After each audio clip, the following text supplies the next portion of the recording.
Série Salmos, por Pastor Rui Amaral.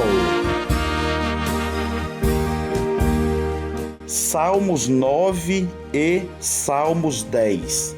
Ações de graças por um grande livramento. E o 10, a audácia dos perseguidores e o refúgio em Deus. Salmos 9 e Salmos 10 são evidentemente um único salmo, porque seguem a organização acróstica no texto em hebraico.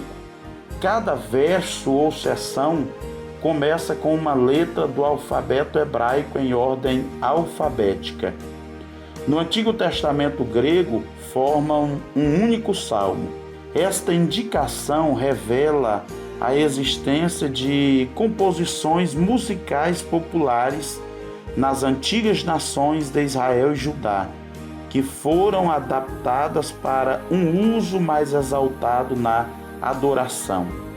Verso 1 diz: Eu te louvarei, Senhor, de todo o meu coração, contarei todas as tuas maravilhas. Se não for de coração, o Senhor não vai aceitar o seu louvor. Versos 5 e 6 nos diz: Repreendeste as nações, destruíste os ímpios, apagastes o seu nome para sempre eternamente. Ó inimigo, consumaram-se as assolações, tu arrasaste as cidades e a sua memória pereceu com elas. Os inimigos serão destruídos de tal maneira que será como se nunca tivesse existido. A expressão metafórica apagastes, em passagens similares, veio a significar uma remoção completa.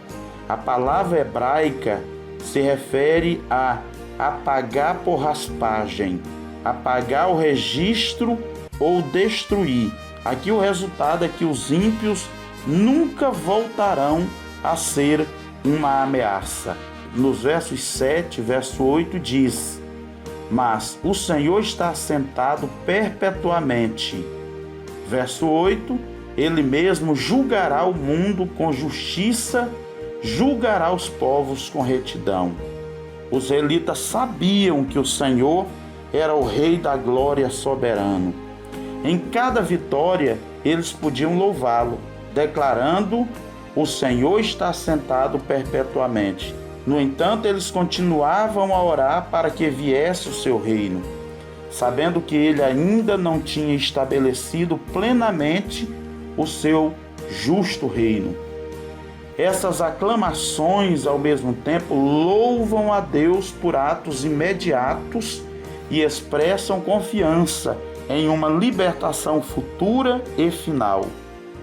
Verso de número 10 diz: Em ti confiarão os que conhecem o teu nome, porque tu, Senhor, nunca desamparastes os que te buscam. Afirmar que o Senhor não desamparou os que o buscam requer algum esclarecimento. O verso não assegura que aqueles que o buscam sempre terão seus desejos atendidos. Na verdade, Davi podia falar como se Deus o tivesse desamparado quando suas orações não eram atendidas, como em Salmos 22, verso 1. Entretanto, mesmo quando, aos olhos humanos, Deus tarda em atender orações ou não as atende, ainda está lidando lealmente com o seu povo para o seu bem-estar definitivo. Se Deus sempre atendesse automaticamente às orações, os seus adoradores teriam pouco desenvolvimento de sua fé. No verso 12 ele diz: Pois inquire do derramamento de sangue, e lembra-se dele, não se esquece do clamor dos aflitos. A justiça de Deus exige que ele vingue a morte de pessoas inocentes. Os mártires na glória apelam a ele com base nisto. Apocalipse 6 e 10. No final, Deus fará justiça, julgando os ímpios e recompensando os justos. No verso 14, a Bíblia diz: para que eu conte todos os teus louvores às portas da filha de Sião e me alegre na tua salvação. Sião é o monte sobre o qual está edificada a Jerusalém. Por conseguinte, esta cidade é chamada de filha de Sião. Às vezes a expressão se refere ao povo da cidade de Jerusalém, como em Miqueias capítulo 4, verso 8. As portas à entrada da cidade eram os pontos onde tinham lugar as transações comerciais legais. As portas estavam sempre cheias de gente, portanto, eram lugares ideais para dar testemunhos do livramento do Senhor. No entanto, as portas também podiam ser uma referência às congregações festivas no santuário de Jerusalém. Dar testemunho público do que Deus tem feito é algo maravilhoso. Ainda no Salmo de número 10, verso 1, tratando que os dois estão associados. Por que te conservas longe, Senhor? Por que te esconde nos tempos de angústia? Isso mostra que há momentos que Deus se cala. Porém, Deus não tarda. Porém, Deus não nega seu auxílio na hora certa. Dos versos de número 2 até o 11, o salmista usou de linguagem nítida para descrever a arrogante iniquidade dos que se recusam a viver de acordo com a justiça do Senhor.